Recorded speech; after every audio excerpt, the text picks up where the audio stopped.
Pei Heng yang diberikan satu permintaan oleh Cheng Huang lantas meminta untuk menjadikannya jauh lebih kuat dan menghilangkan penyakit di tubuhnya. Ia ingin memikul beban bersama sang kakak agar di masa depan ia bisa melindungi kakaknya. Cheng Huang lalu menggunakan jarum pasir dan mengabulkan permintaannya itu.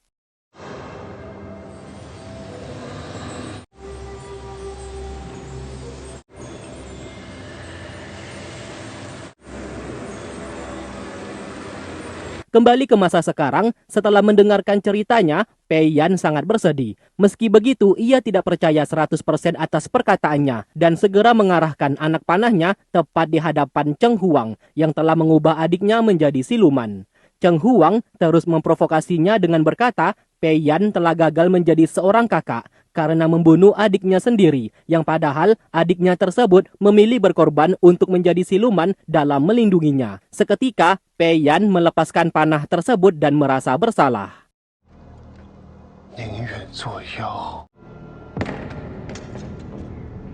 Setelah berhasil membuat Pei Yan menjadi lemah, Cheng Huang memanfaatkan hal tersebut untuk mengubahnya menjadi patung agar bisa ia kendalikan. Untung saja, Bai Ju datang tepat waktu dan segera menghentikannya.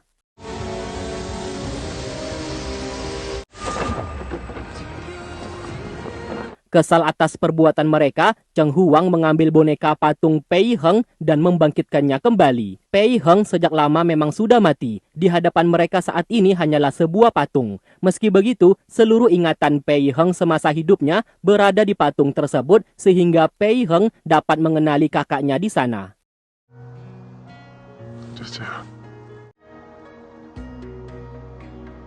Cheng Huang lantas mengendalikannya untuk membunuh mereka berdua. Pertarungan pun sempat terjadi sesaat Pei Heng berhasil melepaskan kendali dan berhenti menyerang kakaknya di sana.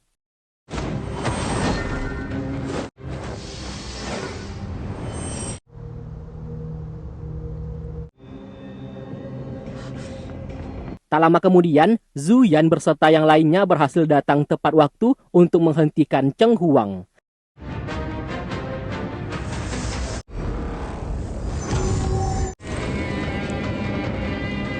Lalu di sana, Zhu Yan berkata ia sudah tahu Cheng Huang sudah bekerja sama dengan Li Lun. Ia mengetahui hal tersebut karena jam pasir yang dipegang oleh Cheng Huang merupakan milik Li Lun. Kita pun flashback sebentar ke masa lalu, di kala itu Cheng Huang menemui Li Lun yang tersegel. Dan di sana, Li Lun memberikan jam pasir miliknya yang dikatakan berguna untuk menghidupkan orang yang sudah mati. Sebagai pertukaran, Li Lun meminta Cheng Huang mendapatkan perintah Baize. Mulai dari sanalah mereka berdua mulai bekerja sama.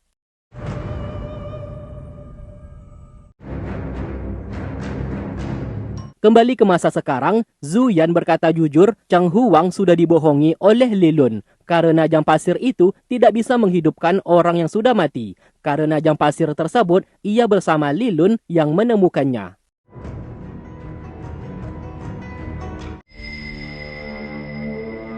Kita pun flashback sebentar, ternyata setelah Pei Heng berubah menjadi siluman, Cheng Huang mengendalikannya dan membunuh manusia. Setelah Pei Heng mendapatkan kesadarannya kembali, ia pun merasa bersalah telah melakukan ini semua.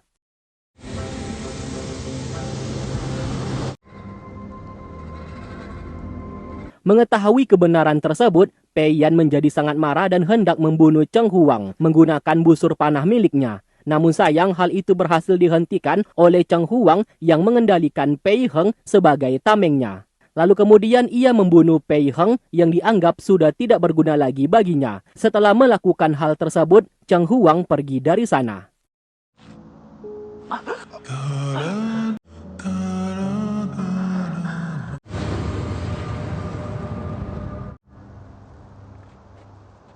Terlihat Pei Yan hanya bisa menangis melihat adiknya di sana. Pei Heng meminta maaf dan sangat menyayanginya. Setelah berkata seperti itu, ia pun seketika langsung musnah. Mereka semua yang melihat itu juga ikut merasa bersedih.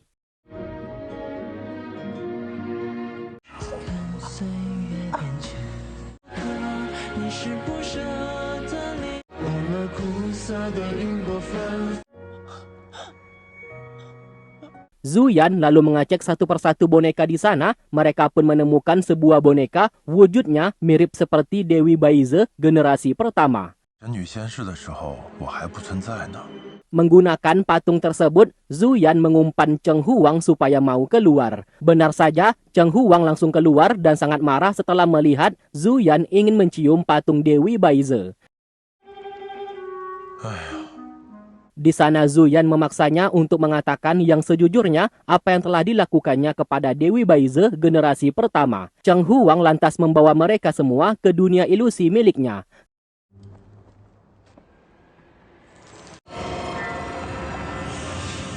Lalu setelah itu, karena mereka sangat ingin tahu apa yang terjadi kepada Dewi Baize generasi pertama, Cheng Huang lantas menceritakan kisah masa lalu.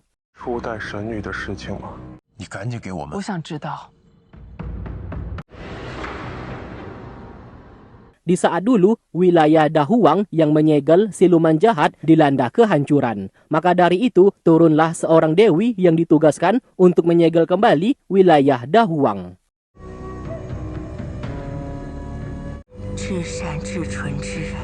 Lalu kita diperlihatkan sosok Dewi Baize generasi pertama. Di saat itu, Cheng Huang juga diberikan setengah perintah Baize atau kekuatan pelindung oleh Sang Dewi. Sang Dewi memilihnya agar mereka berdua sama-sama menjaga wilayah Dahuang.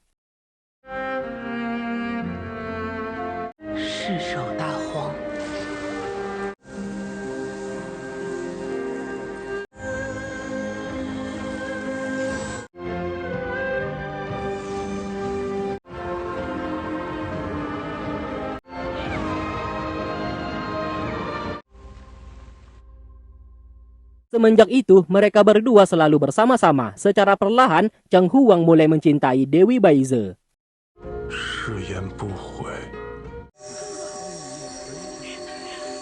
Lalu suatu peristiwa terjadi, siluman jahat yang bernama Fei berniat kabur dari wilayah Dahuang. Namun tindakannya berhasil dihentikan oleh Sang Dewi. Saat hendak ditangkap, Fei memilih melakukan bunuh diri dan meledakkan tubuhnya, sehingga seluruh racun di tubuhnya mengenai Sang Dewi, sehingga membuat Dewi Baize menjadi terluka parah akibat keracunan.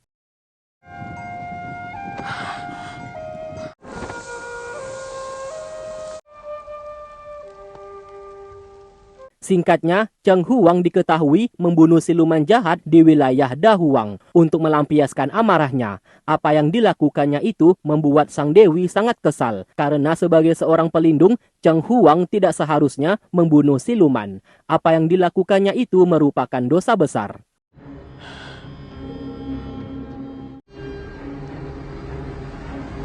Sang Dewi lantas mengambil kembali setengah perintah Baize atau kekuatan pelindung di tubuh Cheng Huang. Setelah melakukan itu, Sang Dewi lalu muntah darah dan tubuhnya menjadi lemah akibat keracunan. Sedangkan Cheng Huang memilih melarikan diri dari sana.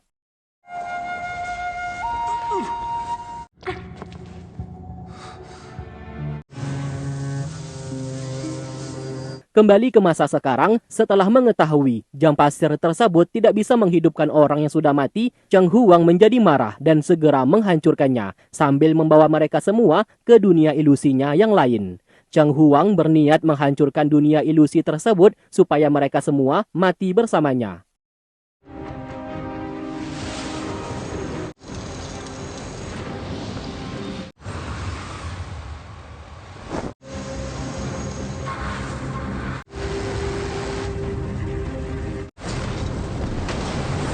Zuyan segera melindungi Wen Xiao yang diserang oleh Cheng Huang. Terlihat sebuah cahaya muncul di kening Wen Xiao yang merupakan setengah kekuatan pelindung perintah Baize. Siapa sangka ternyata setengahnya lagi berada di tubuh Zuyan dan terlihat cahaya yang sama juga muncul di balik telinganya. Kita pun flashback sebentar, cahaya putih kekuatan pelindung masuk ke tubuh Wen Xiao. Dan kebetulan Zuyan juga berada di sana dan ia mendapatkan setengah kekuatan pelindung tersebut. Namun Zuyan tidak menyadarinya. Kembali ke masa sekarang, mereka berdua pun menggabungkan kekuatan pelindung perintah Baize, sehingga menciptakan sebuah seruling, senjata Dewi Baize yang berguna untuk membunuh siluman jahat di muka bumi. Kenapa semuanya ini bisa terjadi? Sebab pada dasarnya kekuatan pelindung harus terbagi menjadi dua. Setengahnya dimiliki oleh seorang dewi dan setengahnya lagi dimiliki oleh siluman. Lalu kemudian Wen Xiao meniup seruling tersebut sedangkan Zhu Yan menggunakan kekuatan pelindungnya sehingga berhasil melumpuhkan bahkan membunuh Cheng Huang.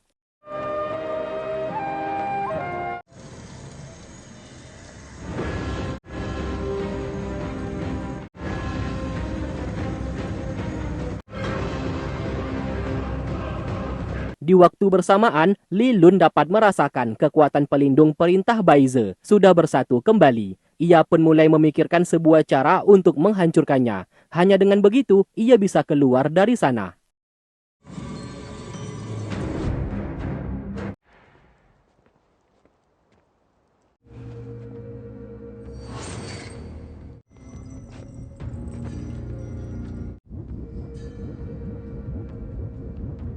Sementara itu, Li Lun yang merasuki wanita di sana menemui Bambang dan menugaskannya bagaimanapun caranya Zhu Yan harus mereka bunuh. Hanya dengan membunuhnya, mereka bisa mendapatkan pil internalnya atau jiwa siluman milik Zhu Yan. Dengan begitu, kekuatan pelindung perintah Baize akan hancur dengan sendirinya dan membuat Li Lun bisa terbebas. 5 hari lagi, bulan merah akan muncul. Di saat itulah, Zhu Yan akan hilang kendali, aura jahatnya akan muncul. Memanfaatkan hal itu, mereka bisa membunuhnya.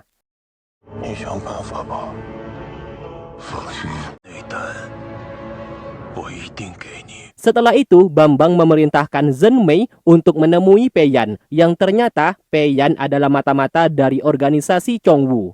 Pei Yan ditugaskan untuk membawa Zhu Yan ke kota air, dalam menghambatnya supaya terlambat datang ke kota Kunlun, pintu masuk wilayah Dahuang. Mendapatkan tugas tersebut, Pei Yan bersedia melakukannya. Singkat cerita, esok hari pun tiba, mereka semua pun hendak pergi ke kota Kunlun, menuju wilayah Dahuang, menggunakan barang pusaka milik Yinglei yang dapat menteleportasi mereka semua. Namun anehnya, bukannya ke kota Kunlun, Yinglei justru membawa mereka ke kota air. Yinglei lantas meminta maaf, kemarin malam Pei Yan menceritakan kisah mengenai kota air, sehingga di saat ia hendak menteleportasi mereka semua, ia justru teringat akan kota air tersebut. Zhu Yan tidak mempermasalahkan hal itu dan mengajak mereka semua jalan kaki agar mereka bisa sampai ke kota Kunlun. Namun sesaat mereka melihat kota air seperti hancur berantakan dan tidak ada penghuninya. Di waktu bersamaan, Bambang juga berada di kota air dan menemui wanita siluman bernama King, yang dimana King diperintahkan untuk memperhambat perjalanan Zhu Yan ke kota Kunlun wilayah Dahuang.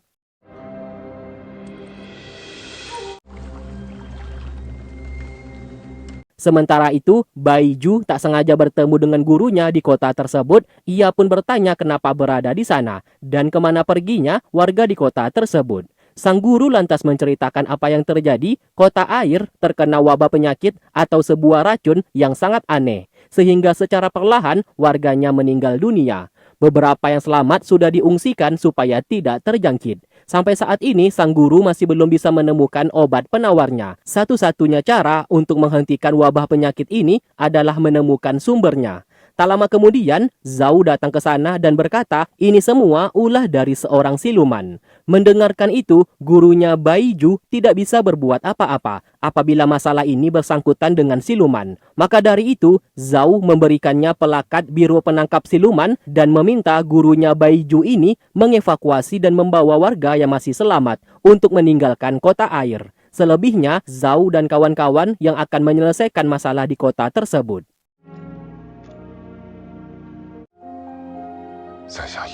Singkatnya, mereka semua mulai mencari sumber wabah penyakit dan siluman dalang di balik ini semua. Tiba-tiba dari arah belakang, mereka diserang oleh sesuatu hal. Zhu Yan berhasil menepis serangan tersebut. Tanpa sadar, kepulan asap putih yang begitu banyak tepat di belakang Baiju, sehingga Baiju diculik. Zhao bersama Zhu Yan segera mengejarnya. Sayangnya mereka kehilangan jejak.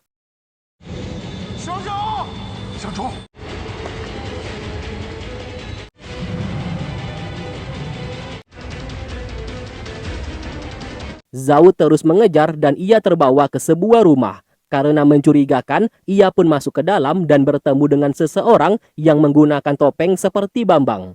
Pertarungan pun sempat terjadi, Zhao yang lengah menjadi pingsan akibat terkena jarum beracun.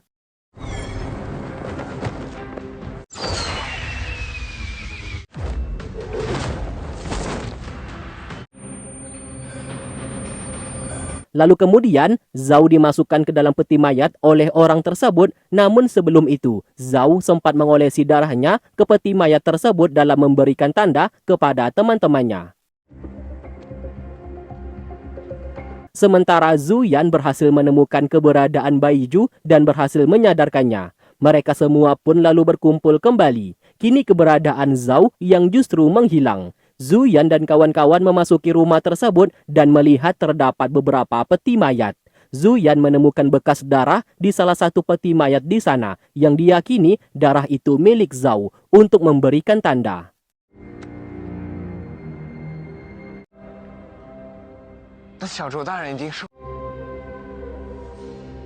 Lalu kemudian, Zhu Yan memasuki peti mayat itu dan curiga peti mayat tersebut bisa membawa seseorang ke suatu tempat. Maka dari itu, Zhao bisa menghilang tanpa jejak.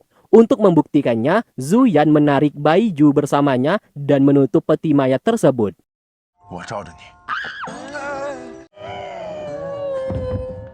Benar saja, setelah ditunggu beberapa menit, mereka pun membuka kembali dan melihat Zhu Yan bersama Baiju telah menghilang. Ternyata yang menculik Zhao adalah King. Ia sengaja menjebak Baiju, yang tak lain ia memang berniat untuk menculik Zhao karena pedang pemusnah siluman milik Zhao berguna untuk membunuh Zhu Yan. King lalu menusuknya dan membuat Zhao di bawah kendalinya agar bisa memerintahkan ia untuk membunuh Zhu Yan. Alhasil, Zhao dikendalikan olehnya.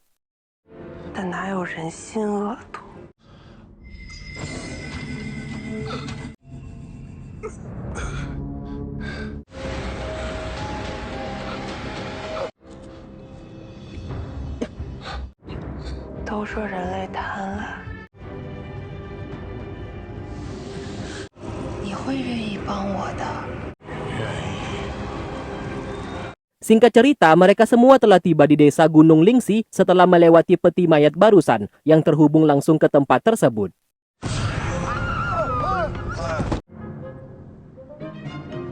Mereka pun segera masuk ke dalam untuk mencari keberadaan Zhao. Zhu Yan menyuruh untuk berpencar dalam mempermudah pencarian.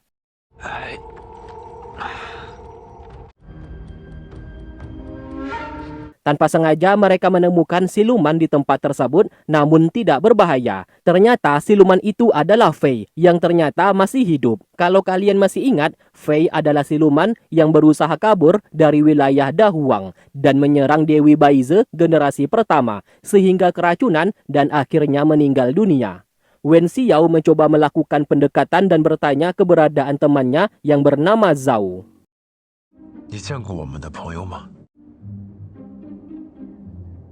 Sementara itu, King menggunakan sebuah dupa yang terbuat dari cula badak dalam mempengaruhi pikiran Zhao. Lalu ia mengambil pedang pemusnah siluman dan meminta Zhao untuk keluar membunuh Zhu Yan. Karena Zhao memiliki dendam kepada Zhu Yan, alhasil ia teringat di masa lalu di saat Zhu Yan membunuh ayah beserta kakaknya dan menghancurkan biro penangkap siluman 8 tahun yang lalu.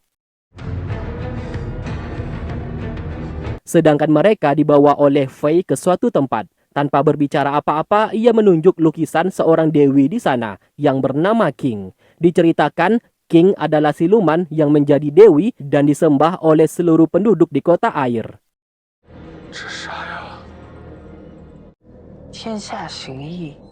Saat hendak melanjutkan perjalanan, Pei Yan meminta Zhu Yan bersama Wen Xiao untuk jalan lebih dulu karena mereka tidak tahu apa yang ada di depan sana. Siapa sangka Zhu Yan bersama Wen Xiao terjebak yang dimana Pei Yan secara diam-diam mengunci pintu tersebut.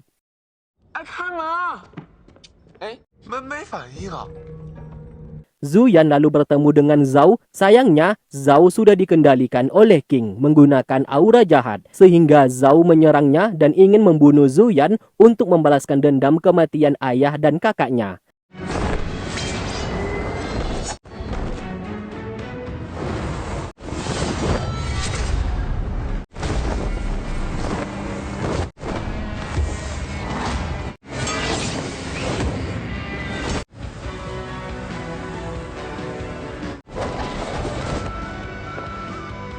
Akhirnya, Zhu Yan terluka parah akibat terkena pedang pemusnah siluman milik Zhao. Karena ia terluka, Wen Xiao juga ikut terluka. Sebab bagaimanapun juga, mereka berdua saling terhubung karena memiliki kekuatan pelindung perintah Baize.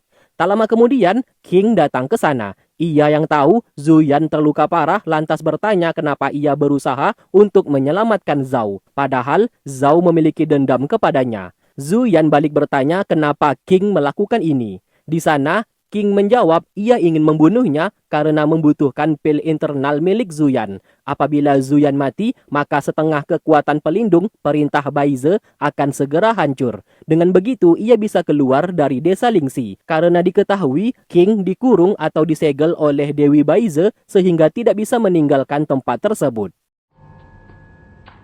我要救他，我要杀了他。小扯。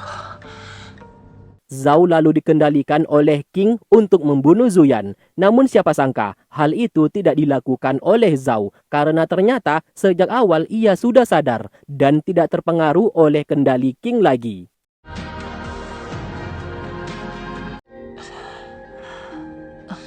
Kita pun flashback sebentar, di saat mereka berdua sedang bertarung, Zhu Yan berhasil menyadarkannya kembali. Mulai dari sanalah mereka bekerja sama, Zhu Yan berakting pura-pura terluka parah.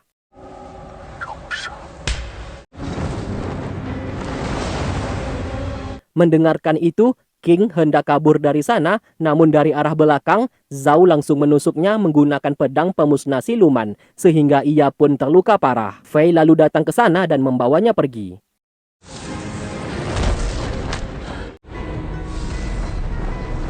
Setelah berada di tempat yang cukup aman, Fei hendak mengobati lukanya, namun ditolak oleh King dan meminta supaya ia menjauh darinya. Tiba-tiba, Bai Ju datang ke sana, ia mengaku seorang tabib dan akan mengobati luka di tubuh King.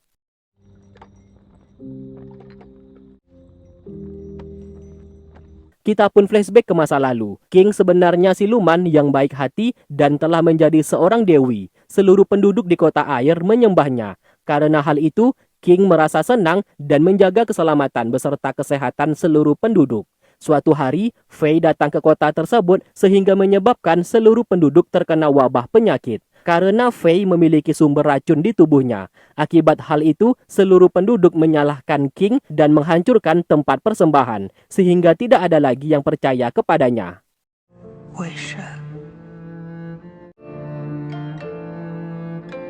Akhirnya mereka berdua pun disegel oleh Dewi Baize dan tidak akan bisa keluar dari desa Lingxi untuk selama-lamanya sebagai hukuman. Kembali ke masa sekarang, King berniat membunuh Zhu Yan. Dengan begitu, setengah pelindung perintah Baize bisa dihancurkan dan ia bisa keluar meninggalkan desa Lingxi. Tak lama kemudian mereka semua datang ke sana dan telah mendengarkan ceritanya barusan. Fei lantas mengaku ini semua karena dirinya. Akibat ia datang ke kota air menyebabkan seluruh penduduk terkena wabah penyakit. Karena di tubuhnya memiliki sumber racun yang mematikan. Tiba-tiba King muntah darah dan pingsan di tempat. Fei meminta mereka supaya menyembuhkannya dan berjanji akan mengatasi wabah penyakit yang dilanda oleh penduduk kota air.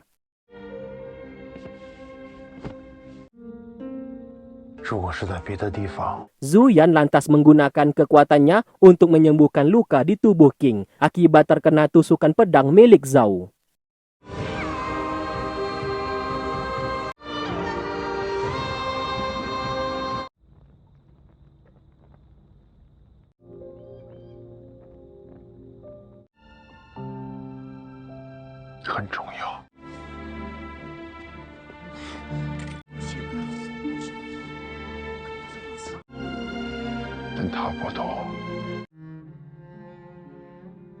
Setelah itu, Fei mengeluarkan pil internalnya dan berkata dengan dirinya melakukan bunuh diri, maka wabah penyakit akan menghilang. Lantas ia pun menghancurkan. Demi keselamatan dan masa depan King, ia rela melakukan bunuh diri dan meminta mereka semua untuk tidak menyakitinya. Setelah itu, ia pun langsung musnah di tempat.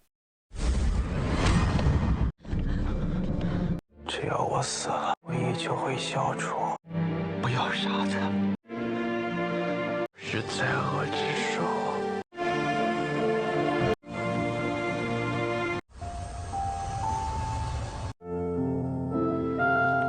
Tak lama kemudian, King telah bangun. Mengetahui Fei sudah tiada membuatnya begitu sangat bersedih.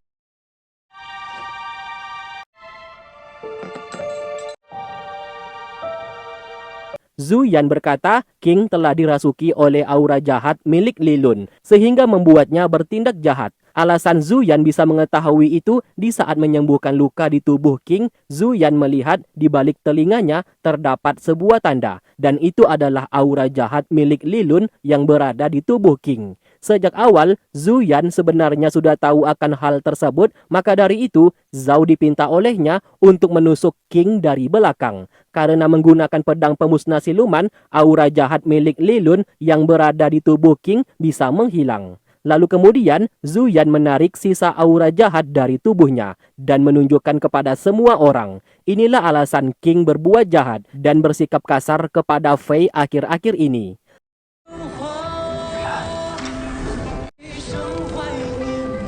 Zhu Yan lantas memusnahkan aura jahat tersebut dan seketika Li Lun merasakan sakit. Karena setiap aura jahatnya dimusnahkan, maka ilmu sihir dan kekuatan Li Lun akan berkurang drastis.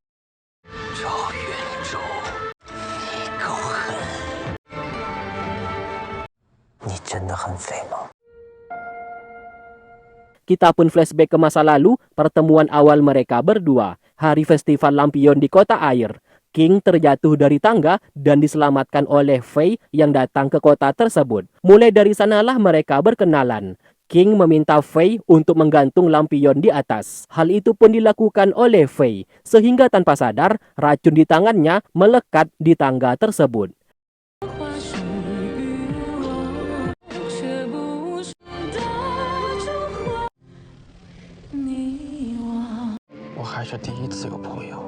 Fei begitu sangat senang akhirnya ia memiliki seorang teman, sebab selama hidupnya ia selalu dijauhi akibat memiliki racun di tubuhnya. King merasa kasihan dan mau berteman dengannya, tidak peduli meski sekalipun ia memiliki sumber racun di tubuhnya.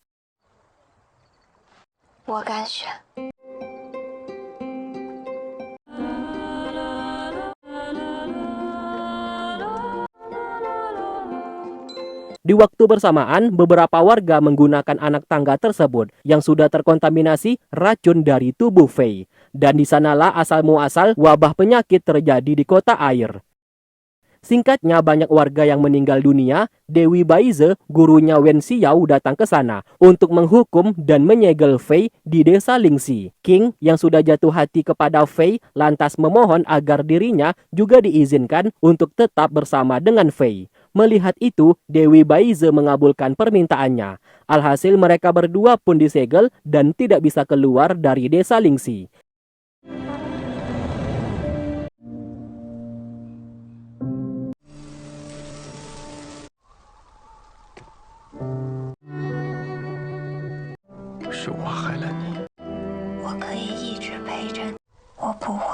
Selama mereka disegel, mereka hanya akan bisa melihat musim salju yang sangat dingin dan tidak akan bisa melihat matahari. Meski begitu, King tetap senang bisa bersama dengan Fei dan mereka berdua pun saling jatuh cinta. Tahun demi tahun mereka lewati bersama di tempat tersebut.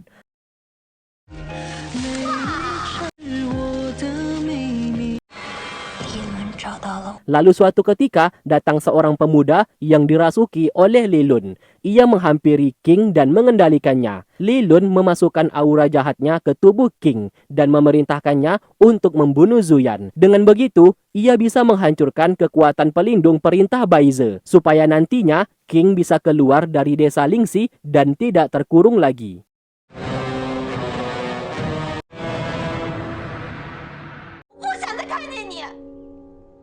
Kembali ke masa sekarang, King menyesal tidak sempat meminta maaf kepada Fei karena sudah bersikap kasar kepadanya. Singkat cerita, Zhu Yan bersama Wen Xiao menggunakan kekuatan pelindung perintah Baize untuk menghancurkan segel Dewi Baize di sana. Dengan begitu, King bisa bebas dan tidak terkurung lagi.